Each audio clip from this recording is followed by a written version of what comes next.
Vamos lá, vamos compartilhar a palavra do Senhor. Tema da mensagem de hoje, estamos pregando uma sequência de uma cruzada evangelística. E hoje vamos estar falando sobre o homem é rebelde. O título dessa mensagem é Eu Sou Rebelde. Você pode repetir isso comigo? Eu sou rebelde. Eu sou rebelde. Mas só que isso não é para se alegrar, não. Isso não é para se alegrar. Isso é triste. Isso é doído. Eu quero pedir que vocês curvem as suas cabeças, todos com as cabeças inclinadas e os nossos olhos fechados. Em oração, eu vou pedir que todos estejam numa atitude de reverência nesse momento. Há dezenas de pessoas aqui nessa noite que vieram com fardos que precisam ser erguidos, com problemas que precisam ser resolvidos, com culpas que precisam ser tiradas. Você está procurando realizar-se na vida, está procurando finalidade, está procurando significado para a sua vida. Muitos de vocês têm problema de toda sorte. Problemas no casamento, problemas na carreira, problemas no estudo, problemas mil. E todos esses problemas são problemas enfrentados por homens e mulheres a cada dia. Mas eu quero dizer para vocês esta noite que vocês podem achar paz e alegria. Vocês podem achar nessa noite um sentimento de realização pela entrega das suas vidas a Jesus. E eu vou pedir que vocês ouçam de maneira silenciosa e reverente, que não haja conversa nesse momento, se possível nem movimento. Pai nosso, Deus querido, eu peço que o Teu Santo Espírito atraia para si aqueles cujos corações têm preparado para essa hora. Pois pedimos que elas sejam alcançadas por essa porção da Tua palavra, que suas vidas sejam tocadas e mexidas. Te pedimos em nome de Cristo. Amém. Você pode erguer a cabeça e abrir os seus olhos. Eu quero que essa noite você, se tem Bíblia, abra comigo. Se não tem, pode acompanhar aqui no telão. Agora nós temos, graças a Deus, essa tecnologia do telão, né? É muito importante você ter a sua Bíblia em casa. É importantíssimo você ter a sua Bíblia, trazer a Bíblia para a igreja também. Mas eu não sou daqueles que dizem, não, a Bíblia tem que ser de papel. Um dia a Bíblia era em papiro. Imagina se todo mundo tivesse que andar com papiro debaixo do braço. E aí resolveram botar a Bíblia em formato de livro. Legal, né? Nem pergaminho, nem papiro, em formato de livro. Legal. E agora nós temos também a Bíblia digital. Agora, o que é inaceitável é um jovem ter um celular, ter tudo nesse celular menos a Bíblia. Isso é inaceitável, isso é inadmissível. Então, eu creio que esse jovem nem cristão é ainda. Então, ele precisa rever os seus conceitos. E, pastor, mas eu não tenho porque não tem espaço. Então, tira o WhatsApp e coloca a Bíblia. Não posso fazer isso. Então, dá o seu jeito. Arruma o celular com mais espaço. Tira qualquer outra coisa. Tira o TikTok, tira o Instagram, tira qualquer outra coisa. Mas a Bíblia você tem que ter no celular. Impossível você não ter a Bíblia no celular. Então, abra comigo a sua Bíblia ou leia aqui comigo 2 Timóteo, capítulo 3.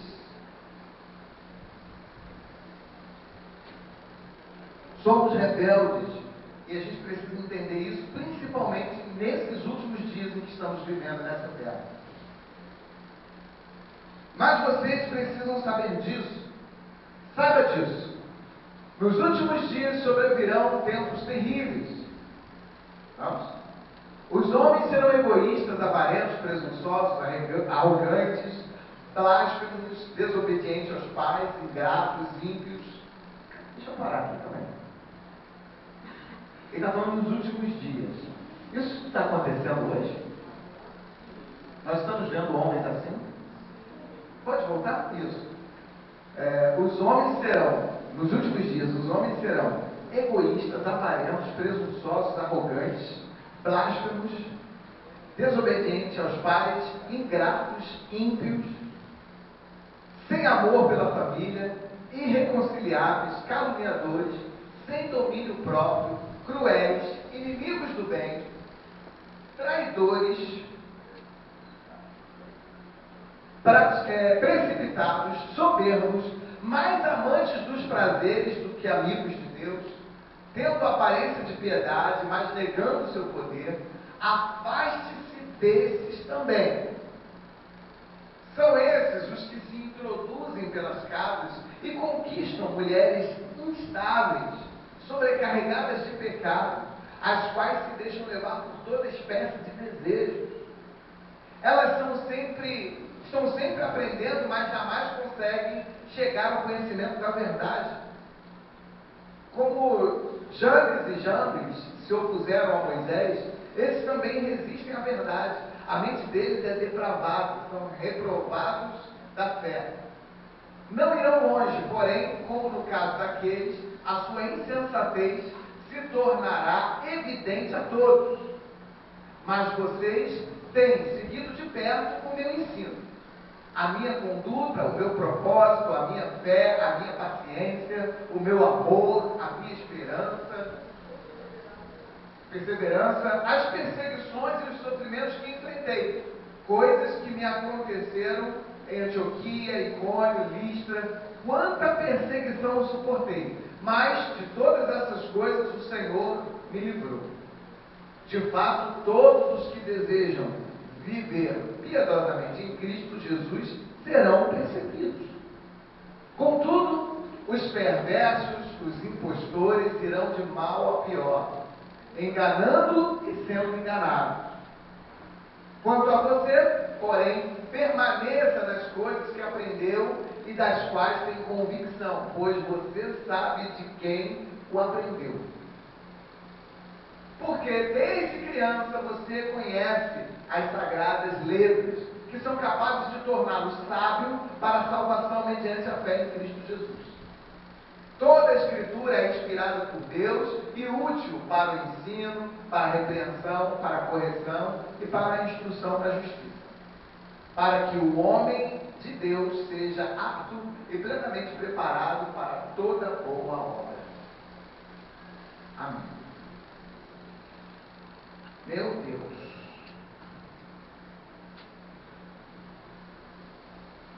Essa passagem fala dos últimos dias. E essa expressão, últimos dias, nós encontramos ela por toda a Bíblia, em especial no Novo Testamento. E de modo particular nos ensinos do apóstolo Paulo, e também nos ensinos de Jesus. Jesus disse que nos últimos dias, e nos deu assim certos fatos que vão acontecer nos últimos dias. E a expressão últimos dias quer dizer que estamos chegando ao final da história. Final da história do jeito que a conhecemos. Estamos chegando ao fim da história, não o fim do mundo, mas o fim da história da maneira como a conhecemos. A era da atração do Espírito de Deus, a era da graça está chegando ao fim. E ao passo que encaminhamos para o fim dela, haverá certas características. E uma delas será uma desordem mundial. O aumento na criminalidade, o aumento na rebelião, em especial por parte dos jovens. Quanto mais jovem, mais cruel. Quanto mais jovem, mais perverso. Quanto mais jovem, mais afastado de Deus. Quanto mais jovem, mais distante do amor. Muitas pessoas têm ficado perturbadas, têm perdido a paz com os últimos acontecimentos. Principalmente quando a gente começa a ouvir falar de guerras, de rumores de guerra, do que está acontecendo em Israel. Algumas pessoas estão apavoradas e estão falando: meu Deus, é um apocalipse, porque eu vi na novela Quem assistiu a novela Apocalipse, né? Já está em pânico, porque foi exatamente desse jeito. Os mísseis vindo, domo de ferro explodindo os mísseis lá no céu. Igualzinho aconteceu na novela. Meu Deus, é o fim do mundo, agora o anticristo vai vir e agora eu não sei o que vai acontecer. E pessoas estão ficando desesperadas. Só que isso não se limita somente ao Brasil, isso está acontecendo no mundo inteiro. No mundo inteiro. Nós estamos vendo pessoas se revoltando, jovens se revoltando, pessoas se revoltando, fazendo manifestações, passeatas, pessoas levantando bandeiras, pessoas sendo reacionárias, pessoas convictas de que elas precisam se posicionar. Essa é uma expressão que tem ocupado muitos lugares hoje no mundo. As pessoas sempre falando, você tem que se posicionar. Você se posicionar é discutir, é brigar, é fazer barraco, né? O se posicionar hoje passou a ser sinônimo disso. Na verdade, a situação está cruel, e eu diria catastrófica, e aguardando um posicionamento de cada um de nós. A revolta e a inquietação acham lugar em toda parte do mundo, seja num campus de uma universidade, seja num debate na televisão, seja na mesa da nossa casa, seja numa roda de amigos. Os debates estão cada vez mais polarizados, pessoas cada vez mais tomando um lado ou outro, as pessoas estão cada vez mais conscientes de que precisam fazer alguma coisa, mas elas nem sabem o que. Elas falam assim, a solução está comigo, mas ela fala assim, mas eu preciso de uma direção. Eu tenho a resposta. Aí alguém fala assim, mas a resposta a qual pergunta? Eu falo assim, não sei. Eu não tinha pensado na pergunta. Eu só sei que eu tenho a resposta. E nós estamos vendo o mundo buscando cada vez mais conflitos, confusões. E o que Jesus falou de pais contra filhos, filhos contra pais, irmãos contra irmãos, está acontecendo. E nós, na última eleição presidencial, nós vimos isso. Pais e filhos brigando, porque um era de um partido, o outro de um outro partido. O pai e o filho ficaram sem se falar, porque um chama o outro de idiota, porque você vai votar em fulano.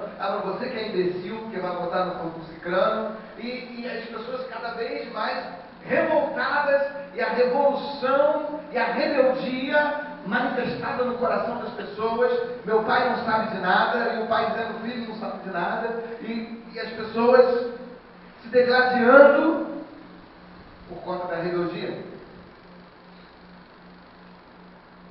Precisamos lembrar que a geração de hoje, a geração que vivemos hoje, que estamos vivendo hoje, a geração dos anos 2020, essa década, né? Estamos iniciando, estamos no início ainda, 3 anos só dessa década, mas é uma década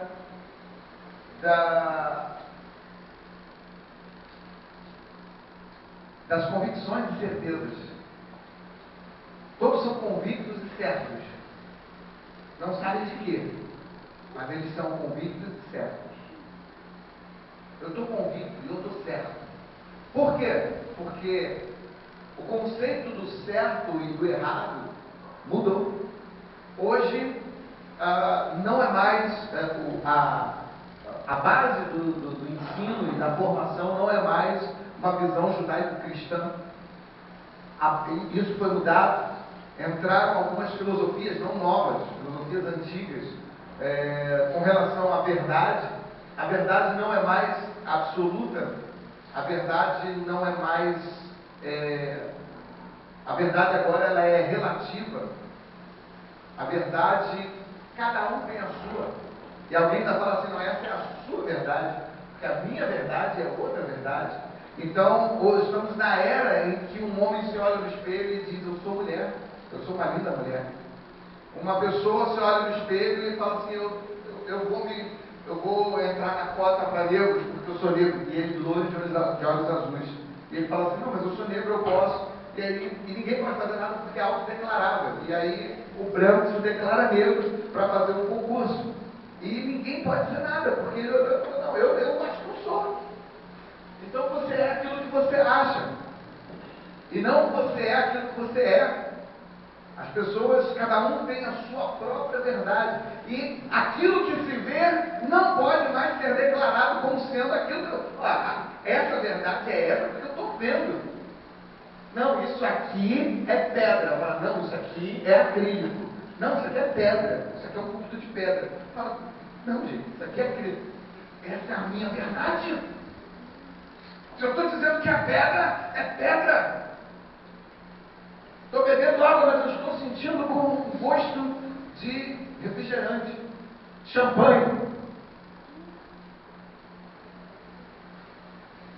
Senti até o sabor dando.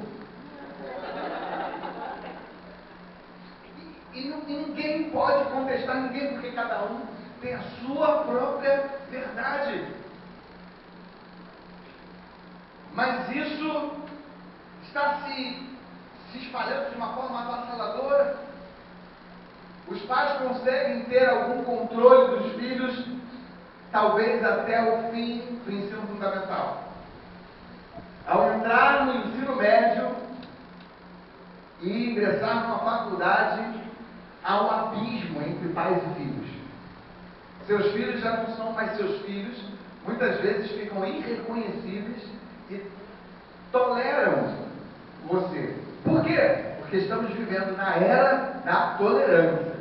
Isso aí sim, na era da tolerância. Então, os filhos simplesmente dizem assim: eu tolero os meus pais. Não amam mais os pais. Filhos que não amam mais os pais.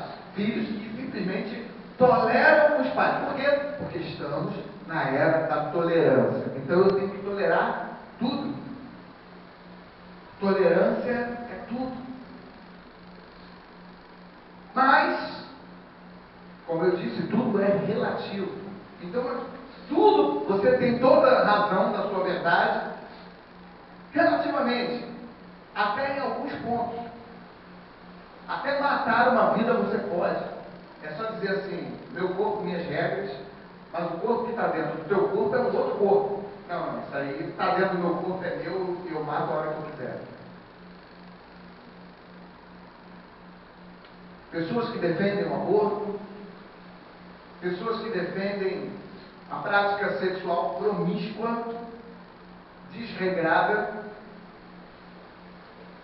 E é isso que nós estamos vendo, e tudo precisa ser tolerado. Mas o que nós não podemos tolerar? Não podemos tolerar aqueles que não toleram. E a Bíblia é intolerante. A Bíblia é intolerante com relação a certas coisas. Principalmente a qualificação para a entrada no reino dos céus. A Bíblia é intolerante quanto a terceiro nível para poder povoar o céu. Deus não vai descer o padrão. Deus não vai descer o padrão. Mas nós temos em nós, no nosso DNA, uma marca. Uma marca. Tudo isso que nós lemos aqui, volta lá no início, por favor, Pepe. No próximo.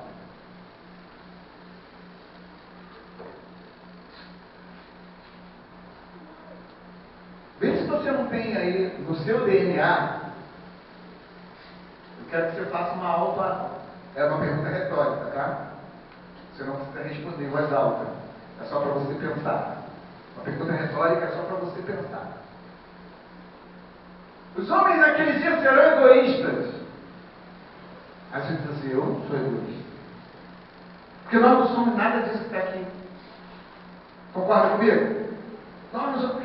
Sabe por quê? Porque a culpa é do governo.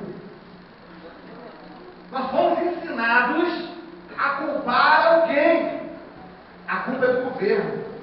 Se estamos assim, se eu sou egoísta, a culpa é do governo. A culpa é da minha mãe, que me fez ser egoísta. A culpa é do meu pai. A culpa é de alguém, mas nunca a culpa é minha. Eu não sou culpado de nada. Nunca. Não me culpe. Não jogue esse peso em cima de mim. Eu não posso andar com culpa, senão eu terei que fazer terapia. Eu não posso ter culpa sobre mim. Egoísta eu não sou. Avarento também não. Mas presunçoso também não sou não. Não há nem um pouquinho de presunção em mim. Arrogante? Eu sou um doce. Blasfemo? Que isso? Tudo bem, se Deus existisse, eu não seria um blasfemador. Desobediente aos pais? Que isso? Melhor filho da minha mãe sou eu. Ingrato, ímpio, olha só. E por aí vai. Mas nunca a culpa é minha. Eu não tenho. Avalie bem se no teu DNA não tem alguma coisa disso. Tem, porque somos filhos de Adão, o rebelde. E isso veio se arrastando no DNA. Adão se rebelou contra Deus. Adão e Eva se rebelaram contra Deus. Depois veio Caim e se rebelou contra Deus e contra o ensino dos seus pais e matou o seu próprio irmão. Na Torre de Babel nós vemos o homem se rebelando contra Deus e querendo ocupar o lugar de Deus. Depois nós vemos Absalão se rebelando contra o seu pai, Davi. E a gente sempre vê alguém se rebelando. Em toda a história bíblica, se nós olharmos para a nossa história, a história que está do nosso lado, acontecendo do nosso lado, dentro da nossa casa, é o homem em rebeldia, sempre. Só que tem um porém. Deus nos chama de responsáveis. Ah, não, isso aí eu não sou responsável. Eu não sou responsável pelos meus atos. As coisas que eu faço, não faço porque eu quis. As coisas que eu faço porque me fizeram fazer. Não é assim que o agressor fala para a agredida? Olha o que você me fez fazer. Eu te dei um soco porque você me fez te dar um soco. Olha que coisa. Não foi assim que Adão agiu? O Senhor falou assim: Adão, o que você fez? A mulher que tu me deste. Por causa dela foi que eu comi do fruto. Eu te bati porque você, olha o que você me fez fazer. Eu não sou responsável. Mas Deus nos vê como responsável. Passou de 10, 11, 12 anos, eu já te vejo como responsável pelos seus atos. Então não tem escapatória. Não tem escapatória. Passou de 10, 11, 12 anos, Deus fala assim: não é mais menino não. Você sabe muito bem o que você está fazendo. Você conhece muito bem as suas atitudes e os seus atos. E o Senhor vê você como responsável.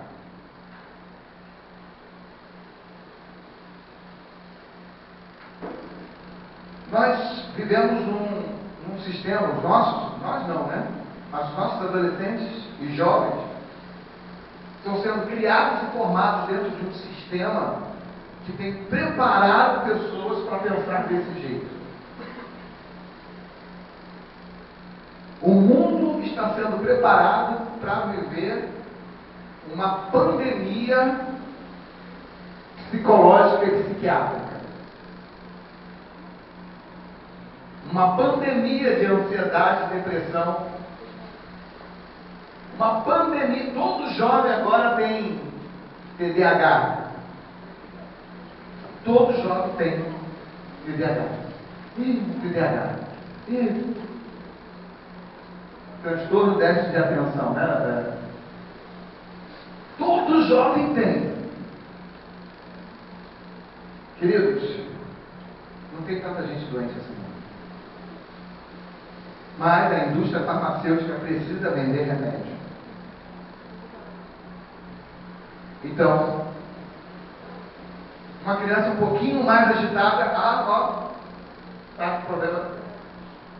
A minha mãe, a sua avó, a sua bisavó sabia curar isso mole. Ela sabia. As crianças... Aí ela, o quê? Ah, menino, vem cá. O menino saía correndo. Gente, se elas fossem para a Olimpíada, elas tiravam o primeiro lugar.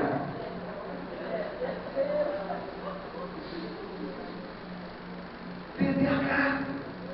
Tem que tomar não sei quantos remédios. Vai lá na farmácia, compra. E a indústria farmacêutica, é isso mesmo, está todo mundo doente, todo mundo com problema. Aí você vai lá, o médico, o que você tem? Eu tenho depressão, eu tenho ansiedade, eu tenho... toma esse remédio aqui. Você vai ler a bula, efeito colateral, depressão, ansiedade. Pelo amor de Deus! Estou falando besteira? O mundo está sendo preparado e conduzido, e nós estamos como vaquinhas num curral. Vai correndo para a morte, você vai morrer agora. Ah, tá bom.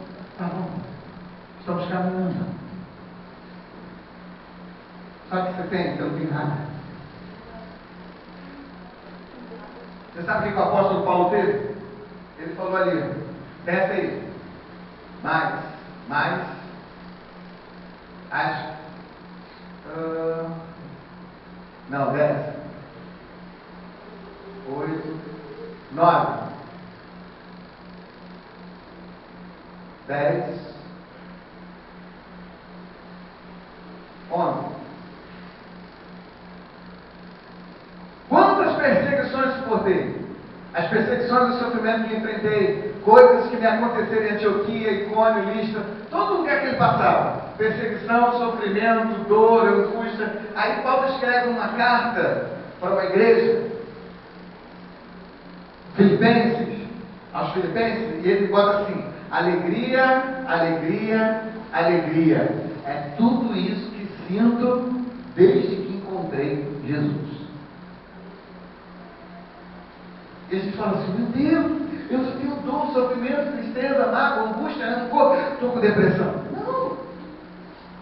Deprimido devia estar Paulo, que não tinha culto todo domingo para assistir. Que ficava meses, talvez anos, isolado, sozinho, largado no porão. Quando alguém se lembrava, Paulo, não, vamos lá, vamos tentar. E aí tentavam e conseguiam, liberta ele. Conseguiu uma liberdade provisória. Paulo, o que você vai fazer agora? Vou pregar Jesus em tal lugar. Ele, porque o meu coração está leve. Porque eu estava preso, agora eu estou solto, eu posso pregar Jesus. E a gente fica, ó vida, ó azar. Lembra da Iana Hart? Ó vida, ó azar. Por que isso me acontece? Você fica se lamentando, murmurando, reclamando. Esposas reclamando de marido. Nem lembra mais de como foi o teu pai agiu com a tua mãe, como teu avô agiu com a tua avó. E você não tem metade do que, não passou metade do que elas passaram. Mas eu não nasci para isso. Menos de mim, mais de Deus. Menos de mim, mais de Deus. Maridos reclamando das suas esposas. Mas não consegue ver valor na mulher que tem. Pastor, mas o senhor não... Mais de Deus, menos de você. Como é que você está tratando ela?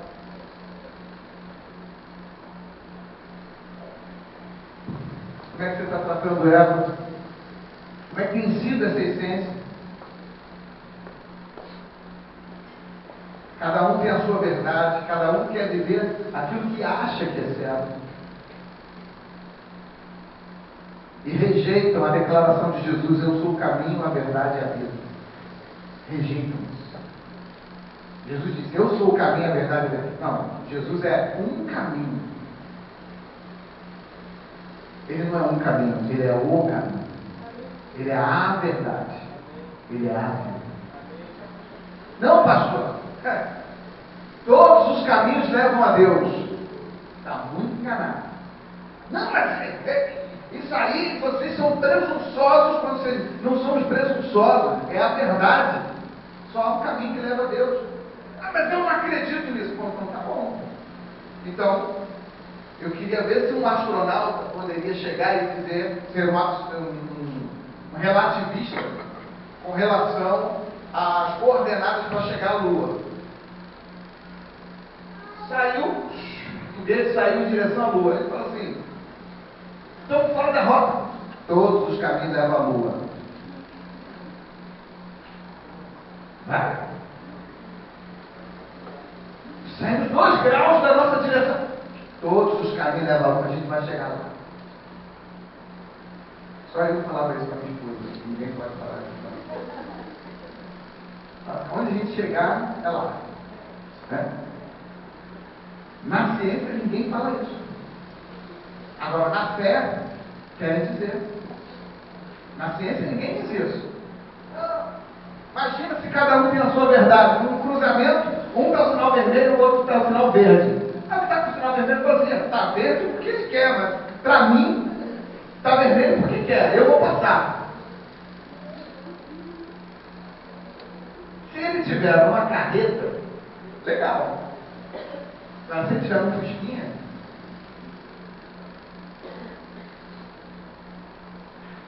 então cada um tem a sua verdade relativamente.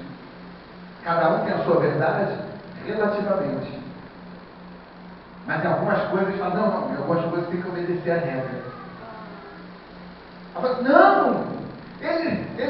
Olha só, se ele sente desejo pelo mesmo sexo, é porque ele nasceu assim. Não, se ele sente desejo por criança, ele é um monstro, ele tem que ser destruído. Ué, opa! Não, pastor, porque não faz sentido. Eu concordo.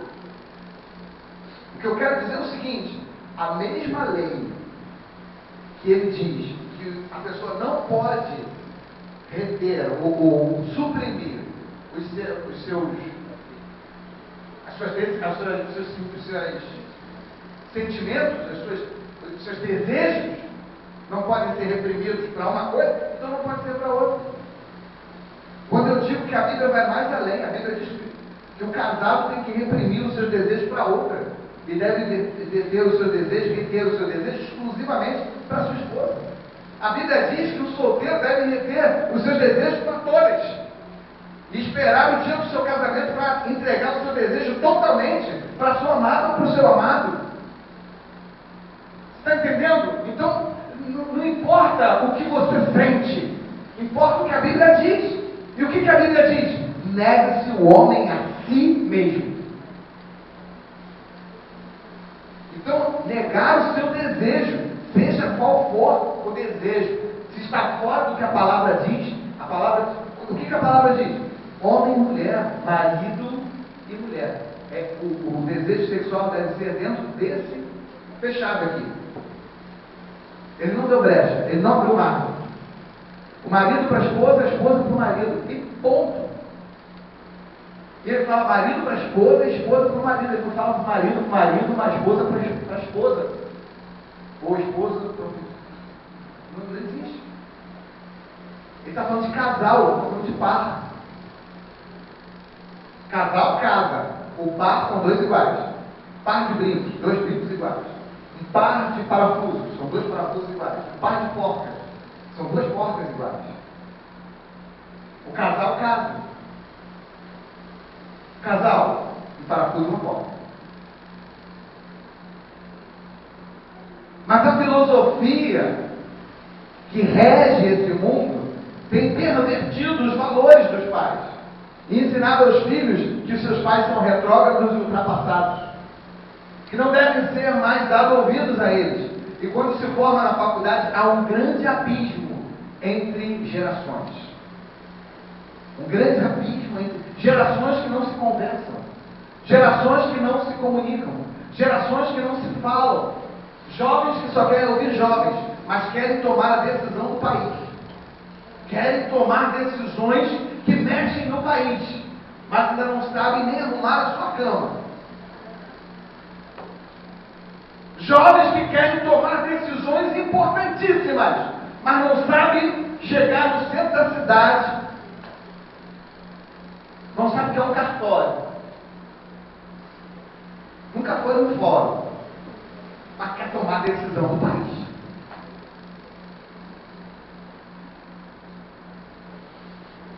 Talvez nem foi tirar o documento sozinho, que não sabe. Mas como é que eu faço? Vai lá, não vai comigo, vou comigo. Mas eu quero tomar a decisão do país. O que é? E aí, conflitos. Quem são essas pessoas? Quem são essas pessoas? Primeiro são os radicais, são os revolucionários, os reacionistas. São as pessoas que saem com desejo de revolução. É uma pequena minoria, mas que bota fogo em tudo e fala, vamos quebrar, porque nós temos que ser ouvidos. Se você perguntar se você está brigando pelo quê, ele nem sabe, porque ele quer brigar. O segundo grupo são o grupo dos idealistas. É o segundo grupo, são os idealistas. É uma geração para frente. É uma geração que não, a gente tem que olhar para frente. Eles querem reformar a sociedade, mas eles nem sabem como. Eles acham que alguma coisa tem que ser diferente. Eles acreditam que o Brasil está enfermo. Eles estão perturbando as lideranças. Eles são incomodados com a pobreza, são incomodados com o problema racial, são incomodados com o problema de gênero, são incomodados com as guerras, e eles falam assim, temos que mudar. E alguém fala assim, como? Ele fala assim, não sei, mas a gente tem que mudar. Eu só pretendo. Eu lanço a ideia no ar e vamos ver o que acontece. Estão botando fogo nas matas. E o que a gente faz para resolver? Isso não é comigo, é problema do governo. O governo tem que saber o que tem que fazer. Mas olha, está acontecendo isso. Só levanta a bandeira. Aí tu fala assim, traz uma solução. Eu falo assim, não tem. Não tem, mas é errado. É errado. A gente não pode se calar, não. A gente tem que falar. A gente tem que falar. Se você não tem nada para ajudar, pensa um pouco mais. Quando você tiver uma proposta, faça. Quando você tiver uma proposta sólida, concreta, palpável, fale. Enquanto você não tiver, não fale nada. Porque isso não vai contribuir. Isso só vai gerar confusão. É fácil chegar para a mãe e falar assim, mãe, essa casa está uma bagunça. Tudo está arrumado. O que você está fazendo para mudar? Não, mãe, você que tem que ver isso. Ô pai, estamos falidos, a geladeira está vazia. E o que você está fazendo para mudar isso? Não, isso não é comigo, meu pai que tem que botar comida dentro de casa. Pô. Idealista. O terceiro grupo é o grupo que se rebela pelo simples prazer de se rebelar. Alguns deles são fracassados na escola, só tiram a nota baixa, querem racionalizar o fracasso deles, atacando o sistema. Não, eu não tiro notas boas porque essa escola trabalha com um sistema diferenciado. Mas como é que você pode dizer? Não sei, eu acho que tinha que acabar com as provas, e aí eu ia tirar nunca nota baixa. Como já fizeram uma vez. Acaba com a reprovação e nós vamos ter reprovação zero no país. Legal. Aprovação automática. Não temos mais reprovação. Que coisa linda! E tem pessoas que querem trazer isso para a vida. Vamos tirar os desafios, vamos tirar as dificuldades. Você pensa que seu filho vai crescer se você tirar as pedras do caminho dele? Uma criança vem e cai. A primeira coisa que a mãe faz é, meu Deus, vou passar de deixa ele. Ele vai levantar, e ele vai sacudir, e ele vai conseguir levantar sozinho. Deixa ele. Mas não, mas tadinho. Deixa ele. Esse é o problema quando falta o pai. Falta alguém para dizer para a mãe, deixa ele. E a criança vai lá e traz, se levanta e vai. Tudo bem que às vezes é o pai que vai correndo lá. Mas o pai que deveria deixar, não, deixa ele. Deixa ele. Amanhã, ai meu Deus, deixa ele. E cara, do chão não passa. É papel de pai. Tem que ter o pai para falar assim, deixa. Bebê, pô. Sabe por que temos tantas crianças doentes hoje? Bota o chinelo, bota casaco, não tira o capuz, não pisa na lama, anda descalço, pisa na lama, tira casaco, deixa a criança. Sabe o que vai acontecer? Ele vai criar anticorpos, ele vai sobreviver. Por que morreu tanta gente de Covid? E os moradores de rua, tudo lá. Todo mundo dentro de casa intocado. Os moradores de rua. Lá na cidade parava para distribuir sopa. E meus irmãos, era uma fila interminável. Devia ter uns 500. Em frente ao Campo Santana. 500 moradores de rua. Tudo sem máscara. Tudo. Morreu ninguém. Morreu ninguém. E você estava onde? Dentro de casa, intocado. Eu sei que quando eu ia trabalhar, ia lá, passava eu de máscara, eu olhando e falei, meu Deus do céu, ai, Jesus, esse pessoal vai tudo morrer. Não morreu nada. Ninguém pegou nem Covid. Eu falei, meu Deus do céu.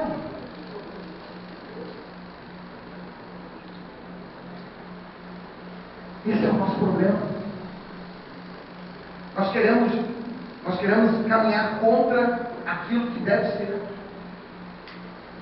Nós queremos ir para o céu, mas queremos ir pelo caminho que a gente quer. Ninguém manda em mim. Eu vou para o caminho que eu acho. Eu vou pelo que eu penso. Eu vou pelo que... Não, por que não pode ser assim? Por que para ir para o céu não pode? Porque o Deus é o dono do céu. Ele escreveu a Bíblia. Se você não concorda, legal. Então deixa a Bíblia de lado. Mas não reclama que você não pode ir para o céu, que a Bíblia diz que você não pode. Eu acho engraçado você, não, porque a Bíblia diz que eu não vou para o céu. A Bíblia diz que você não vai para o céu. Você crê na Bíblia? Não, então fica incomodado. Olha, está incomodado por quê? Eu acredito no Alcorão, eu não quero nem saber o que o Alcorão diz. O Alcorão diz que a gente é tudo filho do diabo. Todos os ocidentais, cristãos, tudo filho do diabo. É o que diz o Alcorão. Deve tudo morrer. O único problema é esse. Eles querem matar a gente. Mas, fora isso, para mim não importa. Não importa o que eu creio. Não importa o que eu penso. Não importa o que eu creio. Se eu não creio na Bíblia, se você não crê na Bíblia, não tem que ficar preocupado. A tua verdade não é absoluta, não é relativa? Se você crê que a Bíblia não é a verdade, então não se preocupe. Mas as pessoas estão preocupadas, sabe por quê? Porque no fundo, lá no porão do seu coração, você sabe que esse livro aqui tem razão. Você sabe que esse livro aqui fala verdades. Profundas. Verdades incontestáveis. Que a Bíblia já foi verdadeira em tantas coisas. E ela continua sendo a verdade.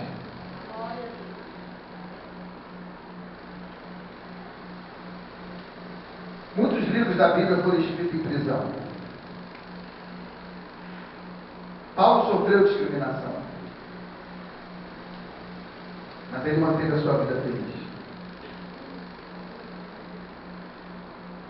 É possível viver num lar breguento, opulento e ser feliz. É possível viver na favela e ser feliz, com Cristo no coração. É possível viver numa prisão ou num asilo e, tendo Cristo no coração, achar assim paz e felicidade. Essa é a grande diferença. Mas os homens hoje estão fartos de paternalismo. Não querem ser tratados como criancinhas. Querem ser tratados como adultos, mas não têm atitude como tais. Eles se rebelam contra tudo e contra quaisquer exigência rígida. Até para ser um bacharel, eles querem que a exigência seja mínima, porque não querem desafios. Mas, meu Deus, essa prova está muito difícil. Meus filhos foram, eu fiz a prova do tribunal, graças a Deus, foi em outra época, e passei. Meus filhos foram fazer a prova do tribunal, ficaram 4 horas lá para fazer a prova. Eu falei assim, meu Deus, que prova difícil. 4 horas para tentar fazer a prova. Passar a prova tem que ser mais fácil? Não, deixa a prova difícil mesmo. Você que precisa se preparar mais. Você que precisa estar apto. Mas uma coisa eu tenho que dizer, os jovens de hoje estão fartos de hipocrisia, isso aí é legal. Fartos de hipocrisia. Porque os seus pais defendem a honradez, os pais defendem a integridade e os pais defendem o trabalho árduo. Você já viu que todo mundo trabalha desde os 11 anos? Todo mundo. Você pergunta para qualquer pessoa que tem mais de 30, mas que trabalha desde os 11 anos, meu Deus do céu. Né? Trabalhava no serviço forçado quando era criança, meu Deus. Todo mundo. Até eu. Mas eu trabalhava lá perto de casa, lá com o vizinho. Mas eu fazia minhas coisas. Mas todo mundo trabalhava. Eu trabalhei desde os 11 anos. Todo mundo trabalhava desde os 11 anos. Então todo pai defende a honradez, a integridade e o trabalho árduo. Mas não é isso que os filhos veem nos pais. Os filhos não veem os pais praticando a sinceridade, não veem os pais íntegros e não veem os seus pais realmente dedicados ao trabalho. E aí o que acontece? Eles recebem um conjunto de valores errados e notam, enfim, assim, uma hipocrisia. E eles não aceitam isso. Estão fartos de hipocrisia. Por quê? Porque os seus pais, tanto quanto eles, são rebeldes. Cada um da sua geração. Não pensa que só os jovens de hoje são rebeldes, não. Só os jovens de hoje querem essa vida errada. Você também.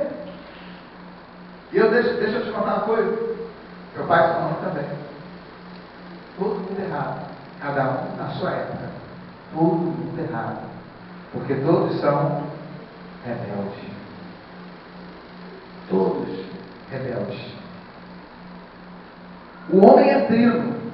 Ele tem uma mente que precisa de instrução e de paz. Ele tem um corpo que precisa de remédio e alimento. E o homem tem um espírito que precisa de Deus. Não é de admirar que os nossos universitários de hoje estão cada vez mais insatisfeitos. Terminam uma faculdade, querem fazer outra, terminam outra, estão viciados em faculdade. Tem gente que é viciada em estudar. Termina uma faculdade, faz outra, termina uma faculdade, faz outra. E fala assim, quando é que você vai arrumar um emprego? Aí tem 3 faculdades que trabalham como recepcionista. Tem 3 faculdades que trabalham como vendedor em loja. Assim, mas é o que teve. Então calma aí, então não é falta de estudo. Querido, busca um outro caminho. Está faltando para você luz. Está faltando para você luz, entendimento, de que não é só, o problema não é a faculdade. Aí você faz uma faculdade, faz outra faculdade, faz outra faculdade, e está trabalhando de recepcionista. Fez 3 faculdades, está trabalhando de vendedor, de loja. Nada contra os vendedores de loja, mas não precisa ter faculdade para ser vendedor de loja. Precisa ter bom entendimento do produto que está vendendo, saber falar, saber convencer pessoas. É habilidade.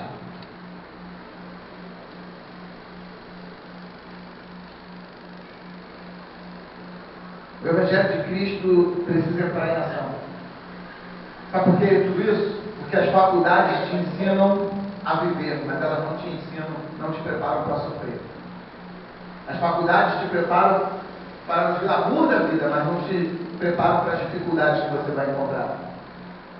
Nenhuma faculdade te ensina como morrer. Isso não é uma matéria. Ninguém entra na faculdade aprendendo como passar dificuldade, como morrer. Não, isso não aprende. E é aí que o Evangelho entra. Porque o Evangelho, uma das coisas que a Bíblia mais fala, é de como nós temos que morrer. E isso nos prepara para a vida. Porque se nós soubermos como temos que morrer, a gente vai saber como a gente deve passar o processo da vida. Porque ninguém vai entender a vida se não entender a morte. Se você não entender a morte, você nunca entendeu a vida. Você não sabe o que está fazendo aqui. Você está só contando o tempo. Vivendo um dia, depois do outro. Come, bebe, curte, vê um Flamengo ganhar. E no outro dia vai trabalhar, come, bebe, curte, se estraga, vê o seu time perder. E aí no outro dia come, bebe. E vira essa rotina. Porque você não sabe o que é a morte. Então você não vai saber o que é a vida. Chega de rebelião.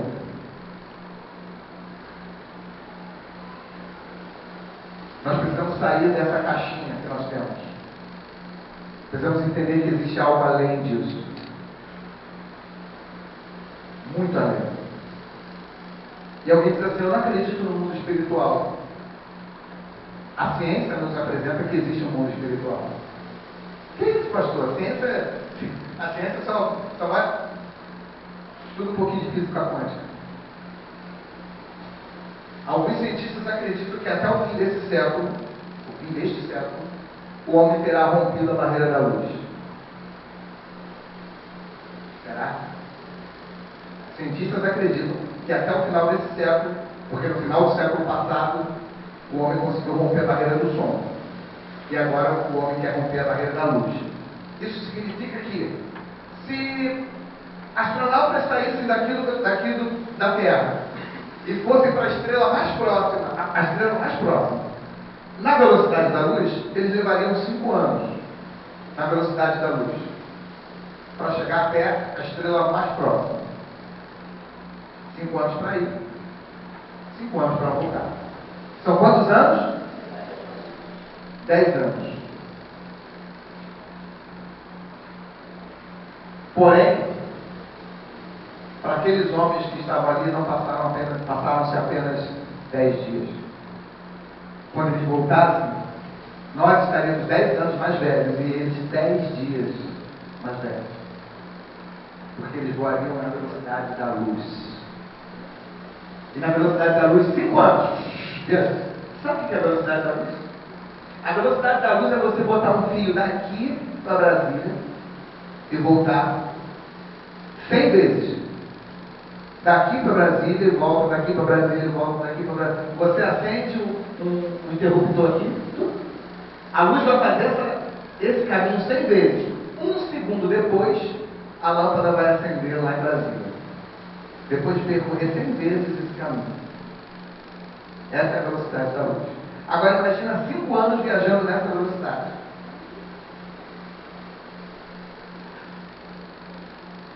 A quebra da velocidade da luz demonstra que o nosso Deus, que para Ele não há hoje, ontem e amanhã, para sempre Ele é. Isso demonstra que para Ele o tempo não faz diferença. Isso demonstra que para Ele é o Deus do ontem, do hoje e de sempre. Isso demonstra que nós não precisamos nos preocupar, que Ele ainda está no controle de todas as coisas. Você não é só um número na multidão, mas que Deus se preocupa exclusivamente com você e Ele te atende nas suas necessidades, e Ele conhece as suas orações. Que sabe quantos fios de cabelo há na sua cabeça. Ele sabe, Ele te conhece direitinho. Ele sabe todos os seus desejos, seus anseios. E Ele está preocupado com você. E Ele está querendo tirar de você toda essa rebeldia que nasceu de repente, que brotou no teu coração.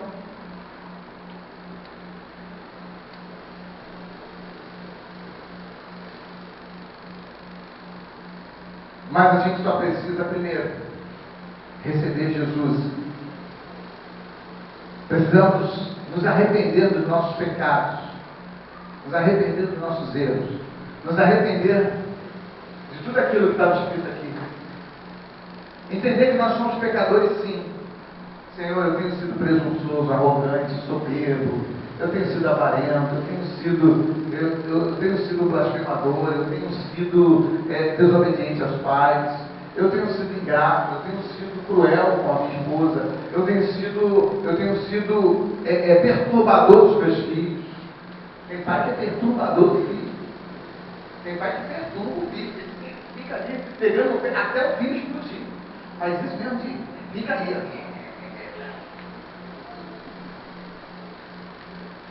Mas você precisa reconhecer isso. Eu reconheço. Senhor, eu sofro com isso. Eu reconheço. Eu quero que isso mude na minha vida. Seu coração está aberto para isso?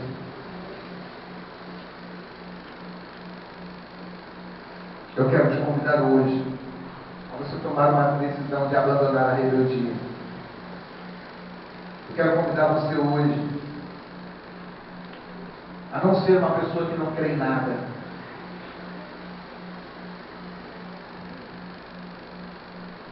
Pessoas que seguem o niilismo, que diz não há moral, não há objetivo, não há significado em nada na vida. Eu quero dizer que há moral, há objetivo e há significado em tudo nessa vida. Tudo tem um sentido, tudo tem uma razão. Deus criou você à imagem dele, à semelhança dele. Você é uma pessoa importante para Deus. A Bíblia diz que Deus tem todos os seus dias contados. Deus acompanha você desde o momento da sua concepção. Deus acompanha você desde o ventre da sua mãe. Curva a sua cabeça, feche os seus olhos.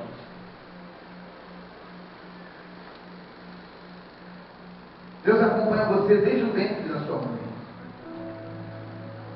Em cada momento da sua vida, Deus observa você. Deus observa você no momento da sua morte. Eu posso dizer uma coisa para você, Deus já está lá. No momento da sua morte, Deus já está lá. Ele já está vendo o momento da sua morte. Nós nem vivemos isso, nem chegamos lá, mas Deus já está lá. E eu quero dizer para o Senhor, Senhor, esteja lá mesmo, porque eu sou o Senhor. Deus toma conta de tudo. Ele conhece todas as nossas escolhas morais. Todas as escolhas morais que você faz. Ele conhece todas as suas opções. Por exemplo, quando você é imoral, ou quando você conta uma mentira, Deus te conhece tanto, Ele sabe as opções que você tinha. Ele sabe que você poderia ter dito a verdade. Ele sabe que havia um jeito de você fugir da imoralidade. Assim como José escapou da mulher de Potifar. Mas você não fez. Tudo está anotado nos computadores de Deus. Ninguém pode dizer, Deus, tu és injusto comigo. Ele conhece todos os fatores que entram em sua vida e tudo será devidamente considerado e pesado. Ninguém vai poder dizer, Senhor, tu foi injusto. Oh, aleluia.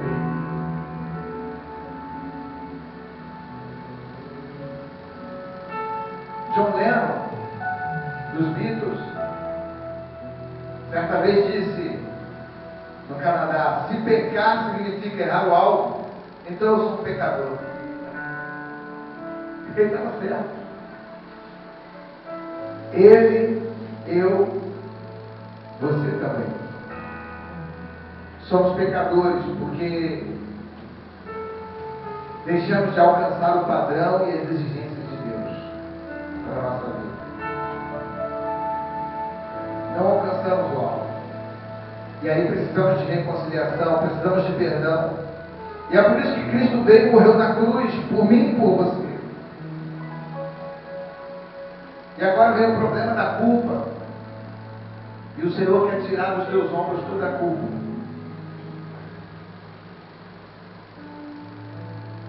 Ninguém mais vai poder te condenar. Porque o Senhor está levando sobre si todos os nossos pecados. Todas as nossas dores. A morte não tem mais poder sobre a tua vida. Onde está a morte, o teu aguilhão? Se temos uma bandeira para levantar, é essa bandeira que eu levanto. Se tem algo que você precisa crer, é nisso que eu estou te falando que você precisa crer. Eu estou te pedindo que creia nisso. Eu estou te pedindo que siga esse caminho. Eu estou pedindo que você entregue sua vida a Jesus.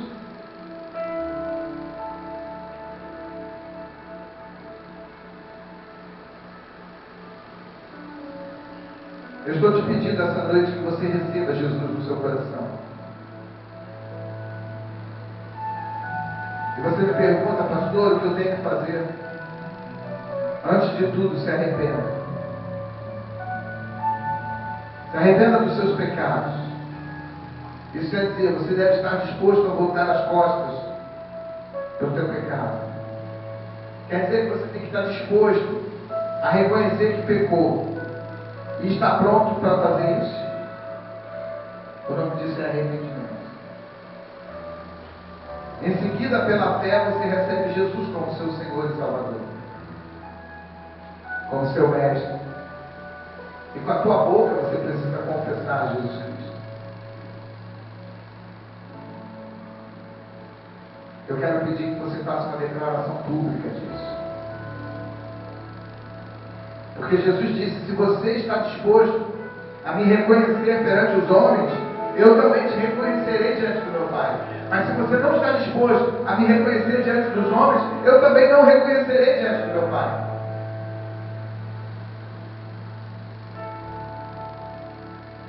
Quando você vem abertamente a Cristo e toma posição, você pode ser membro desse corpo de Cristo. E eu não estou falando para você mudar de religião, eu estou falando para você entregar sua vida a Jesus.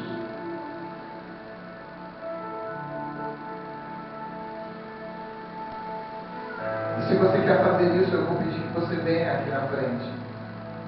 Eu vou pedir que você se levante e que você venha aqui na frente. E fique aqui em frente a essa plataforma, de modo silencioso e reverente.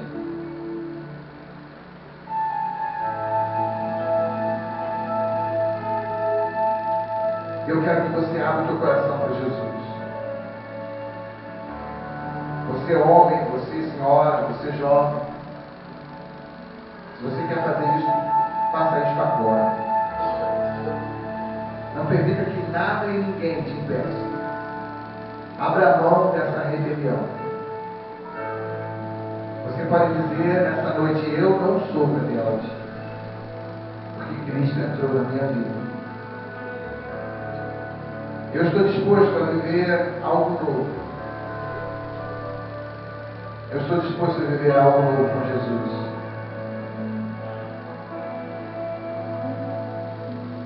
Você pode colocar a mão no seu coração. Você pode repetir comigo essa oração. Senhor Jesus, nessa noite, eu abro mão da rebeldia em que viveu meu coração. E eu quero, a partir desta noite, ser obediente a Ti e fiel ao Senhor enquanto eu viver. Não permita que a maldade do meu coração se manifeste através de mim, mas que ela seja anulada pela Tua bondade, pelo Teu amor e pelo Teu sangue sobre a minha vida, sobre a minha vida. Amém.